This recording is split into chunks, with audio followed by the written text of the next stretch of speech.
Student, good evening. आप सभी लोगों के लिए मैं विविध के साथ साथ जीएस के कई पोर्शन पढ़ा रहा हूँ, जिसमें महत्वपूर्ण जीएस की ट्रिक्स के माध्यम से भी कई टॉपिक आप लोगों के लिए मैंने अपने यूट्यूब चैनल पर लॉन्च किए हैं आप लोगों के लिए।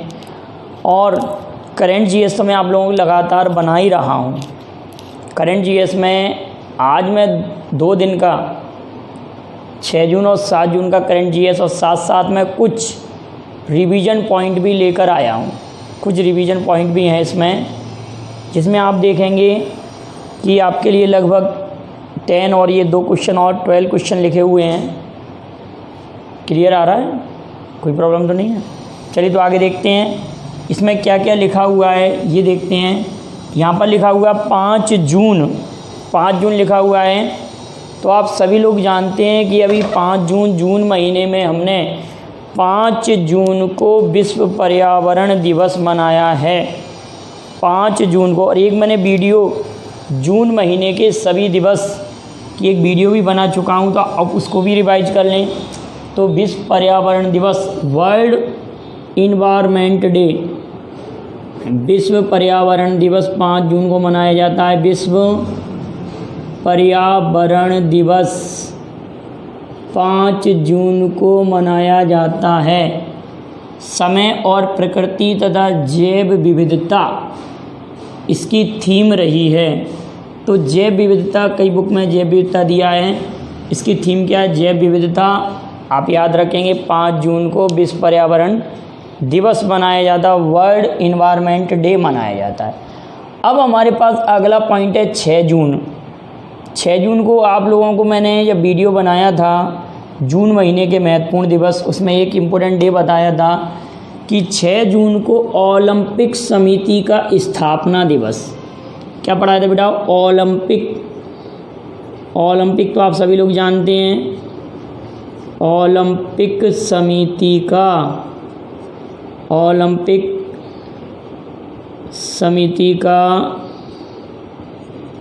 स्थापना दिवस,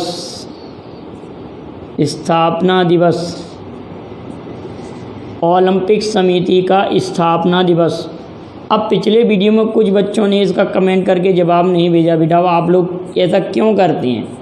मैं आपसे अब ये पूछना चाह रहा हूँ कि ओलंपिक समिति की स्थापना कब हुई? एक पॉइंट, ओलंपिक समिति का हेड क्वार्टर कहाँ पर है? International Olympic committee. और वर्तमान में इसके प्रमुख कौन हैं? ये तीनों क्वेश्चनों के आप जवाब भेजिए। तो ओलंपिक समिति का स्थापना दिवस कब? 6 जून। क्लियर है? यहाँ तक आ रही बात समझ में आप सब लोगों को? और 6 जून को ही रूसी भाषा दिवस। अब आप ये याद रखेंगे कि रूसी भाषा को कौन मनाता है? रूसी भाषा दिवस को यूएनओ या यूएन संस्था मनाती है। यूएनओ या यूएन संस्था मनाती है, क्योंकि यूएन की भाषाएं, मान्यता प्राप्त भाषाएं कितनी, कार्यकारी भाषाएं, मान्यता प्राप्त भाषाएं कितनी? 6। अंग्रेजी, फ्रेंच, अंग्रेजी आप नोट कर लें, अंग्रेजी, फ्रेंच, चीनी, रूसी, अरबी, स्पेनी।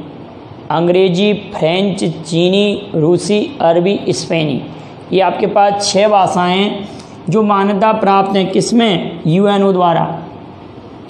तो रूसी भाषा दिवस 6 जून को मनाया जाता है। इसी प्रकार 23 अप्रैल को अंग्रेजी भाषा दिवस, 23 अप्रैल को क्या? अंग्रेजी भाषा दिवस मनाया जाता है। और 23 अप्रैल को स्पेनी भाषा दिवस, अंग्रेजी और स्पेनी भाषा दिवस एक साथ मनाया जाता है, मतलब एक ही दिन 23 अप्रैल को। और इसी दिन विश्व पुस्तक दिवस भी मनाया जाता है 23 अप्रैल को। विश्व पुस्तक दिवस पिछले अप्रैल माह के वीडियो में मैंने बताया था आप लोगों को, अप्रैल माह के दिवस जो पढ़ाए थे। क्लियर है?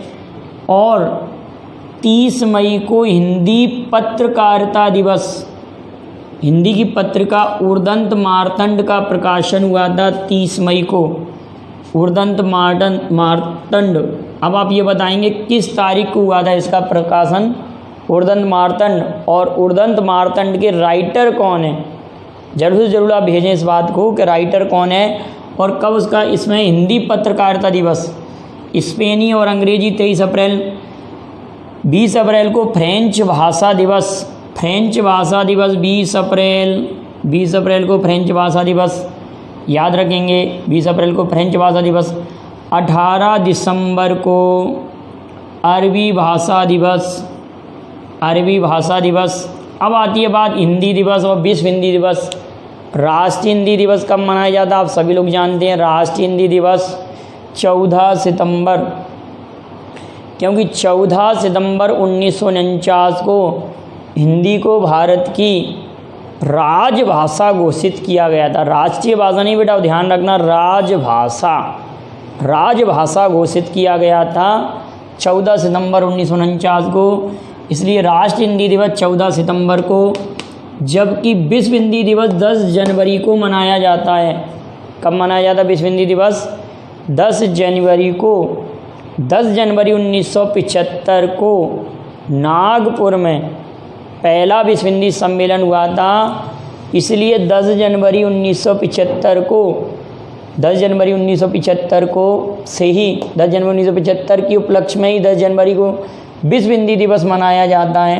क्लियर है? यहाँ तक की बातें, ये दिवस हमने चर्चा की थी। 30 मई को हिंदी पत्रकारिता दिवस, ये क्या हो जाएगा? विश्व हिंदी दिवस लिख सकते हैं हम इसको, विश्व हिंदी दिवस, विश्व हिंदी दिवस। और इसको राष्ट्रीय हिंदी दिवस, राष्ट्रीय हिंदी दिवस। 30 मई को हिंदी पत्रकारिता दिवस, हिंदी पत्रकारिता दिवस। क्लियर है? 7 जून को, वेरी वेरी इंपॉर्टेंट है बेटा, 7 जून विश्व खाद्य सुरक्षा दिवस, विश्व खाद्य सुरक्षा दिवस है ये 7 जून को, विश्व खाद्य सुरक्षा दिवस। इसकी थीम है food safety everyone's business, food safety everyone's business. अगर लेकिन ऐसे आए कि विश्व खाद्य दिवस कब मनाया जाता है, तो 16 अक्टूबर को, क्योंकि 16 अक्टूबर के दिन ही FAO की स्थापना हुई थी, फूड एंड एग्रीकल्चर ऑर्गेनाइजेशन की स्थापना हुई थी, जिसका मुख्यालय रोम में है। अब आप ये बताएंगे कि FAO की स्थापना किस तारीख को हुई थी, मतलब तारीख तो हमको याद है, किस वर्ष हुई थी? 16 अक्टूबर को तो हुई थी, लेकिन FAO की स्थापना किस वर्ष हुई? क्लियर है? अगली बात आती है कैलकाटा पोर्ट या कोलकाता पोर्ट का नाम बदलकर, पोर्ट ट्रस्ट का नाम बदलकर किसके नाम पर किया गया है? और इसकी घोषणा किसने की थी? घोषणा तो की थी नरेंद्र मोदी जी ने, लेकिन किसका नाम बदला गया? किसके नाम पर? श्यामा प्रसाद मुखर्जी। किसके नाम पर बिठाओ? श्यामा प्रसाद मुखर्जी के नाम पर। और श्यामा प्रसाद मुखर्जी के नाम पर चेनानी नौसारी सुरंग का नाम भी कलकत्ता पोर्ट का नाम, कलकत्ता पोर्ट ट्रस्ट का नाम भी किया गया है, और चेनानी नौसारी सुरंग का नाम भी किया गया है। श्यामा प्रसाद मुखर्जी जनसंघ के संस्थापक हैं और नेहरू जी के मंत्रिमंडल से इस्तीफा देने वाले पहले व्यक्ति श्यामा प्रसाद मुखर्जी। 1951 में राष्ट्रीय जनसंघ की उन्होंने स्थापना की थी। इतनी बातें याद रखेंगे श्यामा प्रसाद मुखर्जी पर। चेनानी नौसारी सुरंग का नाम भी। ब्रजेंद्र नवनीत भारत के राजदूत किसमें नियुक्त हुए हैं? WTO, world trade organisation, WTO Z के स्थान पर 1995 में अस्तित्व में आया था, और WTO का हेडक्वार्टर जिनेवा में है, और इसके सदस्य 164 हैं, 164 इसके मेंबर हैं। ब्रजेंद्र नवनीत भारत के राजदूत WTO में हैं। ब्रजेंद्र नवनीत किस में है? WTO में भारत के राजदूत हैं। फोर्ब्स के अनुसार सर्वाधिक कमाई करने वाली सेलिब्रिटी। अब बात आती है सेलिब्रिटी की, बात आ रही है। खिलाड़ियों में तो रोजर फेडरर, पुरुष खिलाड़ियों में किसका नाम है? रोजर फेडरर का नाम है। रोजर फेडरर स्विट्जरलैंड देश के हैं। और भारतीयों में किसका नाम आता है? भारत में जो क्रिकेटर थे उनका नाम आ रहा है सर्वाधिक कमाई करने वाले, खिलाड़ियों में, ठीक है, भारत में सर्वाधिक कमाई करने वाले खिलाड़ियों में किसका नाम आता है? तो आप कहेंगे विराट कोहली का 66वां प्लेस है। और वैसे किसका है? रोजर फेडरर का। महिला खिलाड़ियों में नाओमी ओसाका है। लेकिन सेलिब्रिटी में अगर कहा जाए तो काइली जेनर जो कि अमेरिका की एक बिजनेस वूमेन है और कॉस्मेटिक कंपनी है इनकी, और ये 21 वर्षीय महिला थी, 21 वर्षीय हैं, जो कि सबसे कम उम्र की महिला थी जिनका नाम अरबपति की सूची में आया। सबसे कम उम्र के किसी मेंबर का नाम आया हो तो काइली जेनर का अरबपति की सूची में। और इनका संबंध किस देश से है? USA से। अब अगला पॉइंट हमारे पास लिखा हुआ है स्पंदन अभियान। आपको अगर ये कहा जाए FIR आपके द्वार अभियान, FIR आपके द्वार, तो ये मध्य प्रदेश सरकार द्वारा, क्लियर है। करमवीर पुरस्कार तो मध्य प्रदेश सरकार द्वारा। लेकिन स्पंदन अभियान अधिकारियों के लिए चलाया गया। इसमें क्या है कि अधिकारियों तक ज़्यादा लोड ना पहुँचे, ये छत्तीसगढ़ सरकार ने वरिष्ठ अधिकारियों के तनाव या डिप्रेशन से मुक्त रखने के लिए ये छत्तीसगढ़ पुलिस द्वारा चलाया जा रहा एक अभियान है। ये किसके द्वारा? छत्तीसगढ़ पुलिस द्वारा चलाया गया अभियान है। छत्तीसगढ़ पुलिस द्वारा चलाया गया एक अभियान का नाम है स्पंदन अभियान। टाइम हायर एजुकेशन की एशिया यूनिवर्सिटी रैंकिंग में number 1 university, Time higher education की एशिया यूनिवर्सिटी में रैंकिंग में नंबर 1 यूनिवर्सिटी कौन है? नंबर 1 यूनिवर्सिटी का नाम बताइए। तो ये चीन की सिन्हुआ यूनिवर्सिटी, तो ये तो नंबर 1 है। लेकिन भारत की IISc, ये भारत में नंबर 1 है। IISc बेंगलुरु है। और इसकी रैंक अगर कहा जाए, पूरी यूनिवर्सिटी में, टोटल एशिया की यूनिवर्सिटियों में रैंकिंग है इसकी 36, क्लियर है। अब यहाँ एक बात और आती है बेटाओ कि सेलिब्रिटी में भारत के किस सेलिब्रिटी का नाम है? तो आप कहेंगे अक्षय कुमार का 52वां प्लेस है, 52वां प्लेस है इसमें अक्षय कुमार का। इस सेलिब्रिटी क्षेत्र में अक्षय कुमार का 52वां स्थान है। उधर विराट कोहली का 66वां प्लेस है, ठीक है। और इधर IISc बेंगलुरु का 36वां प्लेस है। लेकिन भारत की यूनिवर्सिटियों में ये फर्स्ट है। और टाइम्स हायर एजुकेशन की एशिया यूनिवर्सिटी में सबसे नंबर 1 चीन की सिन्हुआ। इतनी बातें क्लियर हुई यहाँ तक। ब्रिजेन नवनीत WTO में बने हैं। अब आप ये बताएंगे अभी हाल में ही ब्रिटेन में किसे नियुक्त किया गया राजदूत? ये भी आप लोग मुझे भेजेंगे लिखकर। और कतर में किसे नियुक्त किया गया है? और PK नायर को कहाँ नियुक्त किया गया है? ये सब क्वेश्चनों के जवाब आप भेजिए। अगली बात आती है सुशील कुमार सिंघल को कहाँ राजदूत नियुक्त किया गया है? उच्चायुक्त नियुक्त या हाई कमिश्नर? सुशील कुमार सिंघल को उच्चायुक्त नियुक्त किया गया है पापुआ न्यू गिनी में। कहाँ पर? पापुआ न्यू गिनी में। और पापुआ न्यू गिनी की कैपिटल क्या है? Port Moresby. पापुआ न्यू गिनी की कैपिटल क्या है? Port Moresby. सुशील कुमार एक प्लेयर का भी नाम है। आप बताएंगे सुशील कुमार किस खेल से संबंधित हैं जिन्होंने ओलंपिक में भी पदक जीता है? और ये सुशील कुमार सिंघल हैं जो कि उच्चायुक्त हैं पापुआ न्यू गिनी में। United Nation association for development and peace, ठीक है ना, United Nations association for development and peace की goodwill ambassador to the poor M Netra को नियुक्त किया गया है। किसको? एम नेत्रा। ये तमिलनाडु की 13 वर्षीय लड़की है, तमिलनाडु की 13 वर्षीय लड़की है, उसको नियुक्त किया गया है एम नेत्रा को। क्लियर है? कहाँ की? तमिलनाडु की। और तमिलनाडु में किस क्षेत्र की है? तो उस क्षेत्र का नाम भी आप याद रखना, तमिलनाडु में किस क्षेत्र की हैं? तो मदुरई की। आपको पता मदुरई में मीनाक्षी मंदिर है। इतनी बातें क्लियर हैं। एम नेत्रा को सुमेरु PACS एक डिवाइस अभी हाल में ही किसने विकसित की है? तो आप कहेंगे DRDO ने विकसित की है, defence research and development organisation ने विकसित की है। और DRDO के प्रमुख कौन है? G सतीश रेड्डी हैं। DRDO के प्रमुख कौन है? G सतीश रेड्डी। इसकी स्थापना 1958 में हुई थी जब नासा की हुई थी। और बलस्य मूलम विज्ञान इसका थीम है। और ये होता क्या है? ये एक प्रकार का PP किट अगर पहनते हैं तो उसमें लोग उनको डॉक्टर वगैरह को एक पसीना आता है तो उसके लिए एक उपकरण है। ये उसके लिए DRDO द्वारा विकसित एक उपकरण है सुमेरु PCS। अब DRDO ने क्या किया है? ध्रुव नामक सैनिटाइजर भी बनाया है और आईना नामक अटेंडेंस एप्लीकेशन ऐप भी लॉन्च किया है। किसने?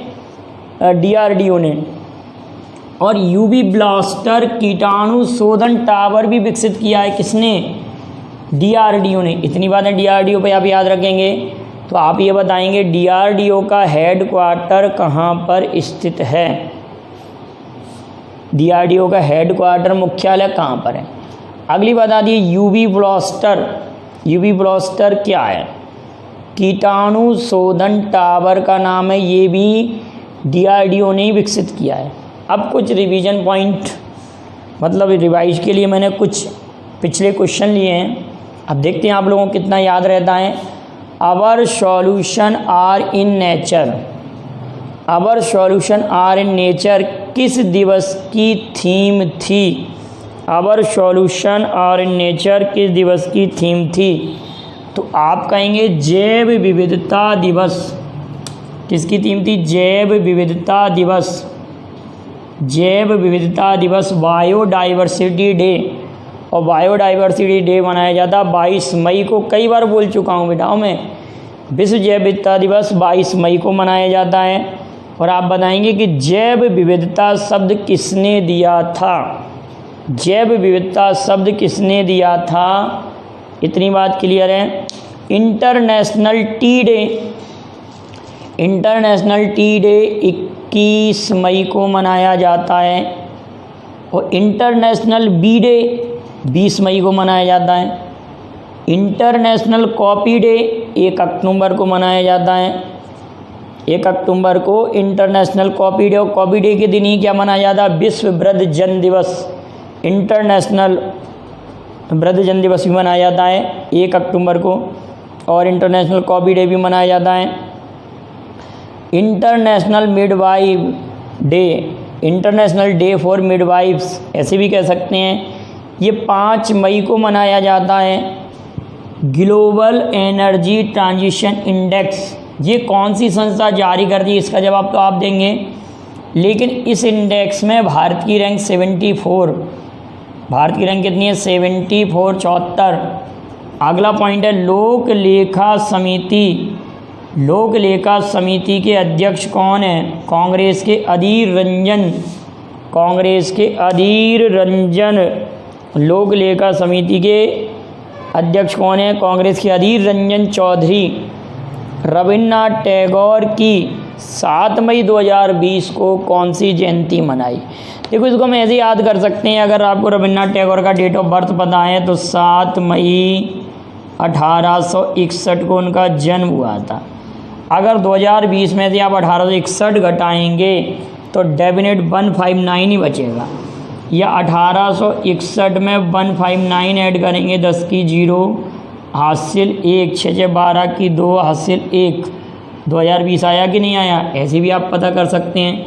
या तो आप 2000 अगर आपको याद नहीं रहता तो आप ऐसे याद कर सकते हैं कि इनका जन्म दिवस पता होना चाहिए आपको। 7 मई 1861 को रविन्द्रनाथ टैगोर का जन्म और 12 जनवरी 1863 को स्वामी विवेकानंद का जन्म। महात्मा गांधी का 2 अक्टूबर 1869 को और पंडित जवाहरलाल नेहरू का 14 नवंबर 1889। पंडित जवाहरलाल नेहरू का 14 नवंबर 1889 को हुआ था। और 23 जनवरी 1897 को सुभाष चंद्र बोस का जन्म हुआ था। और 29 जून 1893 को पीसी महालनोबिस का हुआ था जन्म। तो इस तरह से आप काफ़ी सन भी याद कर सकते हैं एक दूसरे के लिंक करके। और 17 सितंबर 1950 को नरेंद्र मोदी जी का जन्म हुआ था। और अब आप एक मुझे लिख के भेजेंगे कि वर्तमान में जो भारत के राष्ट्रपति हैं रामनाथ कोविंद, उनका जन्म कब हुआ था। और एम वेंकैया नायडू स्वतंत्र भारत में जन्मे देश के पहले उपराष्ट्रपति बने हैं, इनका जन्म कब हुआ था, ये भी आप मुझे लिखकर भेजिएगा। स्वतंत्र भारत में जन्मे देश के पहले प्रधानमंत्री नरेंद्र मोदी जी हैं। क्लियर है कि नहीं, ये बात आ रही सभी लोगों को समझ में। अब आप एक क्वेश्चन और बताएंगे कि आरबीआई के पहले भारतीय गवर्नर कौन बने। रिवीजन पॉइंट चल रहा, आरबीआई के पहले भारतीय गवर्नर। और मुख्य चुनाव आयुक्त बनने वाले पहले मुस्लिम व्यक्ति कौन थे। मुख्य चुनाव आयुक्त बनने वाले पहले मुस्लिम व्यक्ति कौन थे। आगे बढ़ते हैं हम। एज्यूनिटी मंगल हेलीकॉप्टर का नाम बनीजा रूपानी ने दिया है। किसने दिया है, बनीजा रूपानी ने दिया है। एज्यूनिटी मंगल हेलीकॉप्टर का नाम बनीजा रूपानी ने दिया है। अगला है सम्यक सरलाम्बा जतारा उत्सव कहाँ मनाया जाता है। तो आप कहेंगे सर तेलंगाना में। कहाँ पर मनाया जाता है, तेलंगाना में। आरबोट रोबोट किसने बनाया, दक्षिण मध्य रेलवे ने। दक्षिण मध्य रेलवे का हेडक्वार्टर कहाँ पर है, आप इसे लिखकर भेजेंगे। और भारत का 18वां रेलवे जोन कहाँ बनाया गया है। क्लियर है।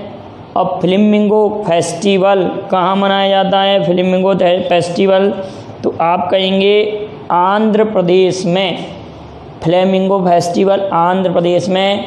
और आंध्र प्रदेश 1953 में भाषा के आधार पर गठित पहला राज्य था। ठीक है। और एक और पॉइंट है, अन्ना देवीना योजना आंध्र प्रदेश सरकार द्वारा प्रारंभ की गई है। इतनी बातें आप याद रखेंगे। तो इन सभी पॉइंटों को आप तैयार करें, काफ़ी इम्पोर्टेंट पॉइंट हैं। और वीडियो को लाइक और शेयर करें, चैनल को सब्सक्राइब भी कीजिए और अपने दोस्तों के बीच में शेयर कीजिए और अपने स्टेटस पर डालिए अगर आपको पसंद आए। और ज़्यादा से ज़्यादा लोगों को जोड़ें आप लोग, ठीक है कि नहीं। आप लोग थोड़ा ध्यान दीजिए और जो भी मैंने क्वेश्चन पूछे हैं उनका ज़रा आंसर में कमेंट कीजिए। Thank you very much. जय हिंद, जय भारत।